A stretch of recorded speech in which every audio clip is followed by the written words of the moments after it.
Hello students, स्वागत है आपका हमारे यूट्यूब चैनल स्टडी फॉर उन्नति में।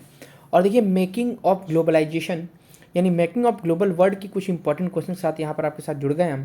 तो सबसे पहला क्वेश्चन कॉमन बन सकता है, देखिए जो कि है कि सितंबर 2011 और 2012 के पेपर में पूछा चुका है। प्रीवियस ईयर क्वेश्चन से यहाँ पर हम बात करते हैं, है ना। प्रीवियस ईयर क्वेश्चन है कि ग्लोबलाइजेशन क्या है। सिंपल, तो देखिए ग्लोबलाइजेशन क्या है। The movement of people, goods and service across the nation has been termed as globalisation. कि जो मूवमेंट है लोगों का या कुछ गुड्स का, जो सामान है उनका, है ना, और सर्विसेज का अक्रॉस द नेशन, वो पूरे नेशन के अक्रॉस में जो है कि आना जाना, उसी को ग्लोबलाइजेशन कहा गया है। ठीक है, आगे बात करें कि what were silk routes. Silk routes क्या थे, तो देखिए सिल्क रूट्स जो थे वो हम कह सकते हैं कि ये वैसे रूट थे जो कि knitted together vast region of Asia, linked Asia with Europe और नॉर्थ अफ्रीका। ठीक, जो इनको लिंक किए, and these routes are known to have existed since before the Christian era and the thrived almost till the 15th century. तो ये इसका answer हो जाएगा सिल्क रूट्स का। आगे बात करें कि जो डिफाइंड रेंडर पिस्ट क्या था। देखिए रेंडर पिस्ट एक तरह से क्या था। रेंडर पिस्ट जो था वो कैटल प्लेग था। एक रेंडर पिस्ट जो था वो क्या था, एक कैटल प्लेग था। ठीक, एक सीरियस कॉन्टेजियस डिजीज था ऑफ कैटल का, and it is cause by a virus, जो कि एक वायरस के कारण हुआ था, है ना। एक वायरस के कारण ये हुआ था, which is related to that human measles virus से रिलेटेड था, और कैनाइन और डिस्टेम्पर से रिलेटेड था। तो ये देखिए रेंडर पिस्ट आ सकता है आपका, इंपॉर्टेंट है। ठीक, काफ़ी इम्पैक्ट लेकर के आया ये। चौथा क्वेश्चन की बात करें तो the pre modern world shrank greatly in 16th century हुआ है। तो देखिए इसका रीजन ये हो जाएगा बिकॉज यूरोपियन जो सेलर्स थे, जो यूरोपियन नाविक थे, फाउंड अ सी रूट, उन्होंने सी रूट फाउंड किया to Asia and successfully cross the western ocean to America, और सक्सेसफुली क्रॉस किए।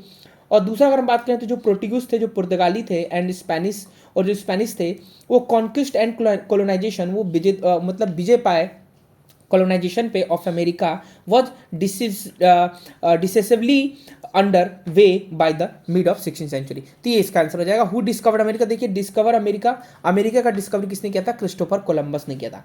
आगे बात करें कि name the some important food item that travel from far away place to India. तो आप देख सकते हैं यहाँ पर जो है पोटैटो हो जाएगा, सोया हो जाएगा, ग्राउंड नट्स हो जाएगा। तो ये सारे इसके जो है कि इसका आंसर हो जाएंगे। टोमेटो हो जाएगा। ठीक है, ये इसके आंसर्स थे। आगे बात करें अगर अगले क्वेश्चन नंबर 8 की बात करें तो आप देख सकते हैं what was the impact of germs on America's original inhabitant. तो ये क्या इम्पैक्ट रहा था। तो देखिए इम्पैक्ट की बात करें तो देख सकते हैं, एक मिनट, ये what was the most powerful weapons of Spanish conquer to colonise America. तो देखिए मोस्ट पावरफुल जो वो था, वो जर्म्स थे। क्या थे, जर्म्स थे, जैसे कि स्मॉल पॉक्स वगैरह थे। तो ये देखिए बहुत दिमाग लगा करके ये आप पढ़े होंगे चैप्टर में, है ना, तो आपको कहानी पता ही होगी। क्वेश्चन नंबर 8 की बात करें तो क्या इम्पैक्ट था जर्म्स का अमेरिका के ओरिजिनल इनहेबिटेंट पर। देख सकते हैं अमेरिका ओरिजिनल इनहेबिटेंट्स जो थे हैड नो इम्यूनिटी, उनकी इम्यूनिटी नहीं थी अगेंस्ट द डिजीज, इस डिजीज के अगेंस्ट में, एंड जो है कि बहुत सारे ये जो है कि मारे गए थे, होल कम्युनिटी मारी गई थी। आगे बात करें 9 नंबर की, which 2 countries were among the world's richest until 18th century में। देखिए 2 ही कंट्री थी जो कि चाइना और इंडिया थी। ठीक है, आगे बात करें क्वेश्चन नंबर 10 की तो आप देख सकते हैं कि what changes the world profoundly in 19th century. तो 19th सेंचुरी में क्या चेंजेस आए, तो इकोनॉमिकल, पॉलिटिकल, सोशल, कल्चर, है ना, टेक्नोलॉजिकल, बहुत सारे फैक्टर्स जो है कि बदले in complex way to transform societies and reshape external relations में काम आए थे। तो ये थे 10 क्वेश्चन, एक इनिशिएटिव है, जैसे कि आप देख पा रहे हैं यहाँ पे सारे का आंसर भी है, आप यहाँ पे पॉज करके देख सकते हैं। आगे बात करें अगर अगले क्वेश्चन की, अगले डीपीपी में क्वेश्चन नंबर 1 की, तो why it is said to there was no other war earlier like first world war. देखिए क्यों ऐसा कहा गया, there is no other war, की कोई ऐसा वॉर नहीं था earlier that like first world war, पहले विश्व युद्ध की जैसा। स्टेट 3 पॉइंट्स, स्टेट 3 पॉइंट्स बताइए। तो देखिए सबसे पहले अगर बात करें तो आप लिख सकते हैं कि there was no other war earlier like the first world war because the following reasons, and this was the only war in the modern world which involved almost all country. ये देखिए ये कह सकते हैं हम कि जो ऐसी लड़ाई थी, ठीक है, ये ऐसी लड़ाई थी जिसमें हम कह सकते हैं कि जो वर्ल्ड की सारी ऑलमोस्ट कंट्रीज में इन्वॉल्व हो गई थी, इन और द अदर वे, या डायरेक्ट तरीके से या इनडायरेक्ट तरीके से। देखिए भारत भी तो डायरेक्ट तरीके से नहीं था, वो इनडायरेक्ट तरीके से ही था। आगे बात करें क्वेश्चन नंबर इसमें जो है कि अगले पॉइंट की, तो इस वॉर में वेपन्स जो थे वो यूज हुए थे, डेडली पोटेंशियली थे, पोटेंशियल वेपन्स थे to kill the destroy whatever came in their way, and there was immense loss of young productive population, और बहुत ही भारी मात्रा में जो है कि इमेंस पॉपुलेशन का इमेंस लॉस हुआ था, है ना, यंग पॉपुलेशन, प्रोडक्टिव पॉपुलेशन का, और economics and countries round the world crashed beyond the level of recovery and the winners of the losers themselves. तो ये सारे इसके रीजंस रहे हैं। आगे बात करें क्वेश्चन सेकंड में कि why did European flee to America in 19th century, give 3 reasons. तो देखिए इसमें 3 रीजंस ये हो जाएंगे कि एक तो पुवर्टी थी, हंगर थी, वर्क कॉमन था, वाइड स्प्रेड यूरोप में, एंड वाइड स्प्रेड मतलब बहुत भारी स्तर पे, है ना, फैला in Europe in the beginning of the 19th century, and cities were overcrowded, cities जो थी वो ओवर क्राउडेड थी, एंड पीपल जो थे वो डर रहे थे डेडली डिजीज़ के कारण, जो बीमारियाँ आई थी उसके कारण, and religious conflict were frequent, और रिलीजियस कॉन्फ्लिक्ट भी फ्रिक्वेंट थे, as dissenters were persecuted on a large scale. तो ये सारे इसके रीजन जाएंगे। अब देखिए द रीलोकेशन ऑफ इंडस्ट्री और low wages countries stimulated world trade and capital flow justify the statement. तो देखिए इसका आंसर जो है हो जाएगा आपका, काफ़ी सारे पॉइंट्स हैं, नीचे आंसर आपको मेंशन भी करके रख दिया हूँ, मैंने चाहता कि आपका ज़्यादा समय लूँ, ठीक है, ताकि आप खुद से पढ़ पाए।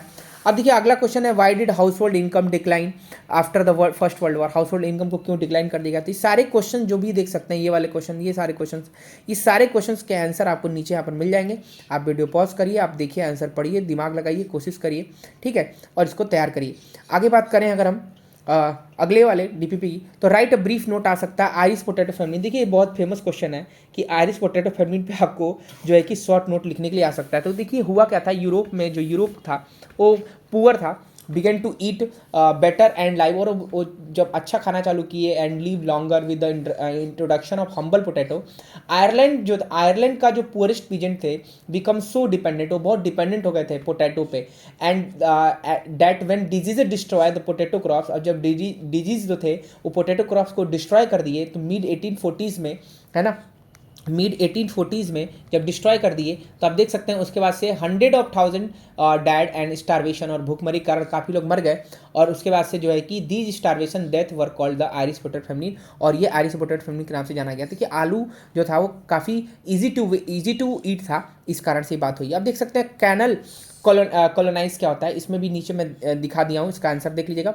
शॉर्ट नोट आ सकता है कि आपका सर हेनरी मॉर्टन स्टैनली पर, फिर indentured labour migration from India discuss the cause impact, एक ब्रीफ अकाउंट आ सकता है ऑन इंडियन बैंकर ट्रेडर्स के बारे में लिखने के लिए, मास प्रोडक्शन मास कंजप्शन पर आ सकता है question, colonialism during the late 19th century discuss करने के लिए आ सकता है। अगला क्वेश्चन आ सकता है कि what are the crucial influence that shape the post second world war reconstruction, और शॉर्ट नोट आ सकता है सर हेनरी मॉर्टन स्टैनली पे लिखने के लिए, जैसे कि ऊपर देख रहे हैं, और जो है कि एक ब्रीफ अकाउंट आ सकता है इंडियन बैंकर और ट्रेडर्स पे। तो ये सारे क्वेश्चन इंपॉर्टेंट यहाँ पर आप देख सकते हैं, इसका आंसर यहाँ पर मेंशन है, आप वीडियो पॉज करके आंसर को देखें, पढ़ें, याद करें, जैसे भी आपको सुविधा लगे।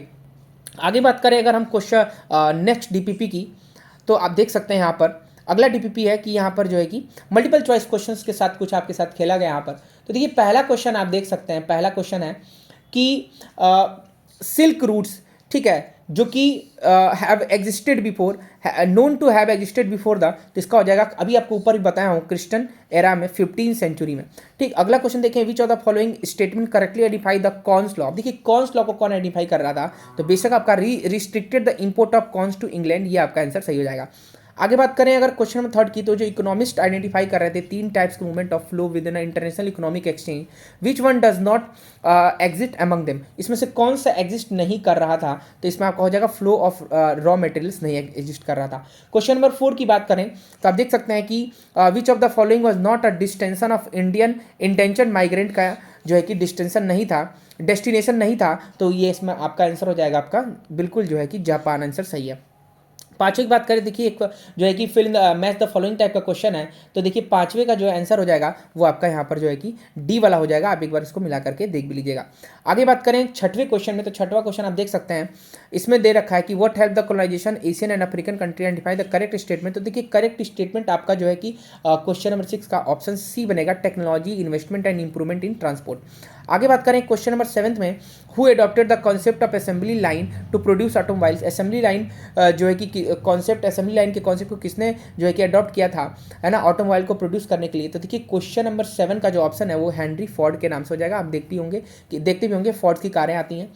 क्वेश्चन नंबर 8 में अगर देखें तो क्वेश्चन ये वाला थोड़ा सा इंपॉर्टेंट बन सकता है कि of the following direct effect of great depression of Indian traders. देखिए इंडियन ने डायरेक्ट जो इफेक्ट दिखाया था इस क्वेश्चन नंबर 8 में, ये आपको आ जाएगा Indian export import nearly half हो गया था 1828 से 1834 के बीच में। क्वेश्चन नंबर 9 की बात करें अगर, तो institution well known as the Bretton Woods institution, इसमें से कौन सा ऐसा इंस्टीट्यूशन था जो जाना जाता था, तो इसमें हो जाएगा आपका IMF और वर्ल्ड बैंक हो जाएगा, इंटरनेशनल मॉनेटरी फंड और वर्ल्ड बैंक। क्वेश्चन नंबर 10 की बात करें तब देख सकते हैं असर्शन रीजन में, तो आप जब पढ़ेंगे तो देखेंगे दोनों के दोनों सही हैं और दोनों ही जो है कि करेक्ट एक्सप्लेनेशन भी कर रहे हैं। फिल इन द ब्लैंक्स में अगर बात करें तो देख सकते हैं कि चटनी म्यूजिक, है ना, chutney music was popular in dash and dash. तो देखिए कहाँ का पॉपुलर थे, तो एक तो थे आपके त्रिनिडाड और गुयाना में। कहाँ थे आपके, थे त्रिनिडाड और गुयाना में। इसका आंसर नीचे आपको दिखा दूंगा मैं। आप देख सकते हैं dash movement was launch at the fight of the great depression, तो ये इसका आंसर हो जाएगा आपका जो है कि सिविल डिसोबीडियंस मूवमेंट। अब आगे बात करें इसमें तो यहाँ पर आप भर सकते हैं जॉन मेनार्ड किनिंग। यहाँ पर क्या हो जाएगा आपका जॉन मेनार्ड केनेस। ठीक, बाकी सिल्क रूट वाले क्वेश्चंस यहाँ पर आपको सारे का नीचे का आंसर भी मिल जाएगा, सारे क्वेश्चंस इंपॉर्टेंट थे। ठीक है, और यहाँ पर सारे का आंसर आपको दिख रहा होगा। ठीक, जो भी फिल इन द ब्लैंक्स, जो भी MCQ, जो भी क्वेश्चन आंसर है, सारे का आपको यहाँ पर आंसर मेंशन कर दिया गया है। आई होप आपके लिए बहुत ही फ्रूटफुल रहेगा ये, और आप इसको पढ़ेंगे अच्छा नंबर पाएँ आप। ठीक है, wish you all the best for examination. मिलते हैं नेक्स्ट वीडियो में एक नए टॉपिक के साथ। Thanks for watching.